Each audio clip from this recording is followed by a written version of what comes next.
আমরা যখন ইউটিউবিং শুরু করি তখন আমাদের মাথায় বিভিন্ন টেনশন ঘুরতে থাকে যে কিভাবে চ্যানেলের রিচ বাড়ানো যায়, কিভাবে চ্যানেলের সাবস্ক্রাইবার বাড়ানো যায়, কিভাবে চ্যানেলের ভিউজ বাড়ানো যায়। এসব বিষয় নিয়ে অনেক রিসার্চ করার পর আমরা যে টপিকগুলো পাই সেগুলো হলো আমাদের চ্যানেলের নাম একটু আনকমন ও ইজি হতে হবে, আমাদের চ্যানেলের প্রপার লোগো ব্যানার এড করতে হবে, দেন আমাদের ভিডিও আপলোড করতে হবে।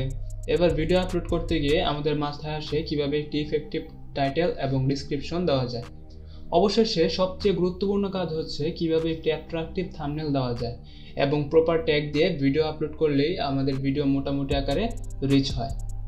এটাই মানলাম, কিন্তু আমি যদি বলি কোনো এফেক্টিভ থাম্বনেল ইউজ না করেও আপনি আপনার ভিডিওতে লাখ লাখ ভিউ জেনারেট করতে পারবেন এবং ভালো মানের সাবস্ক্রাইবারও গেইন করতে পারবেন, তাহলে আপনাদের ফার্স্ট রিঅ্যাকশনটা কেমন হবে? আজকে আমি দেখাবো কোনো থাম্বনেল ইউজ না করেও কিভাবে ভিডিও রিচ বাড়ানো যায়। I am Ashraful Islam and welcome back to ProTech 90। শুনুন, আমি কিন্তু আপনাদের একটা আনকমন থাম্বনেল দিয়ে একটা সাসপেন্স ক্রিয়েট করে দিয়েছি। আপনারা যখন থাম্বনেলটি প্রথমেই দেখলেন তখনই আপনাদের মনে হয়েছে যে একটু অন্যরকম কিছু ভিডিওতে আছে। আপনি যদি কোনো থাম্বনেল ছাড়া ভিডিও রিচ বাড়াতে চান তাহলে আপনাকে প্রথমে একটা অ্যাট্রাকটিভ কন্টেন্ট মেক করতে হবে, তারপরে কন্টেন্টের প্রপার টাইটেল এবং ডিসক্রিপশন ইউজ করতে হবে।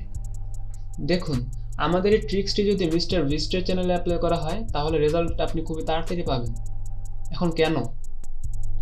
মিস্টার বিস্ট কিন্তু তার টাইটেল থাম্বনেলে যতটুকু দেখায় তার ভিডিওতে অডিয়েন্সের প্রত্যাশার চেয়েও আরও বেশি করে দেখায়।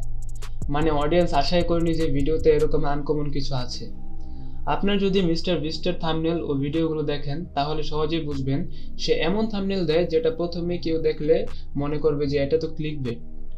বাট যখন ওই অডিয়েন্স তার ভিডিওতে ক্লিক করে তখন সে দেখে না, উনি তো অসম্ভব থাম্বনেলটাকেও বাস্তবে ভিডিওতে রূপান্তর করে দেখিয়েছে।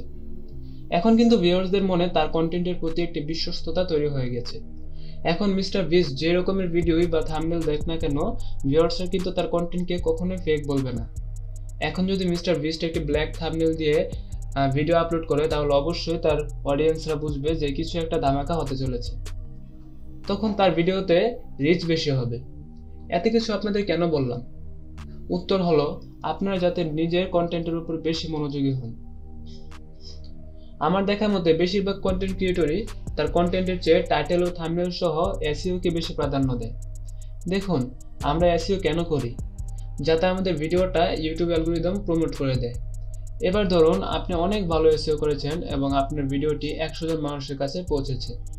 এখন তারা আপনার ভিডিওতে ক্লিক করলো, কিন্তু ভিডিওতে ক্লিক করে যদি দেখে ভালো কোনো কন্টেন্ট নেই বা আনকমন কোনো কন্টেন্ট নেই তাহলে কি সে আপনার পুরো ভিডিওটা দেখবে? সে যদি ওই ভিডিওতে ভালো কোনো ইন্টারেস্টই না পায় তাহলে কি আপনার ভিডিও পুরোপুরি শেষ করবে?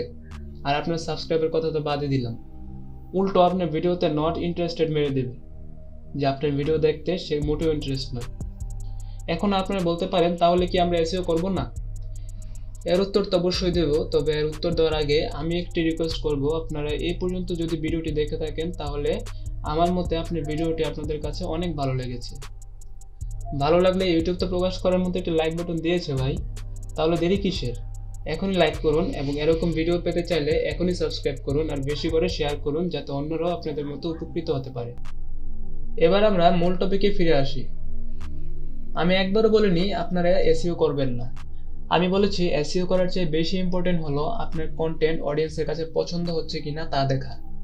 তাহলে আপনারা বুঝতে পারলেন যে আগে একটি ভালো কন্টেন্ট বানাতে হবে। এখন আপনারা বলতে পারেন কিভাবে ভালো কন্টেন্ট বানানো যায়, এ সম্পর্কে তো আপনাদের কোনো আইডিয়াই নেই। আমার স্ক্রিনের বাম পাশে দেওয়া যে ভিডিওটি আছে সেটি দেখে একটা ভালো কন্টেন্টের আইডিয়া আপনারা নিতে পারেন। আর যদি পুরো ইউটিউব কোর্স দরকার হয় তাহলে ডান পাশের প্লেলিস্টটিতে ক্লিক করে দেখে নিতে পারেন। আশা করি আপনাদের কাজে দেবে। আসসালামু আলাইকুম।